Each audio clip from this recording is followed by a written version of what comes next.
देखिए, मुझ पे जो इल्ज़ाम है वो किसी को बताते हुए भी या अगर कोई सुनता है तो वो एक अजीब-सी उसको फ़ीलिंग होती है कि ये कैसा सेक्शन है, ये रेप का केस है और ये, लेकिन मैं आज भी मुतमईन हूँ कि मुझ पे इल्ज़ाम है।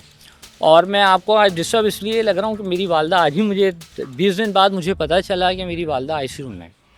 तो शायद मेरी बॉडी लैंग्वेज से आपको ऐसा लग रहा हो, और मैं सिर्फ़ इसी वजह से आपके पास यहाँ बैठ के इंटरव्यू दे रहा हूँ कि शायद मैं अपना कोई मैसेज दे सकूँ किसी को कि मैं बेकसूर हूँ। जिन्होंने या एफआईआर की, आपने कभी उनके पास जाके बात करने की जी, कोशिश की? बिल्कुल बात की उनसे, मेरी फ़ैमिली ने, मेरे चाची वग़ैरह ने बहुत दफ़ा बात की है, तो उनकी जो डिमांड्स हैं वो हम पूरी नहीं कर पा रहे हैं। तो उन्होंने कहा था कि ठीक है, हम कॉम्प्रोमाइज़ करते हैं, आपका जो घर है वो हमें दे दें।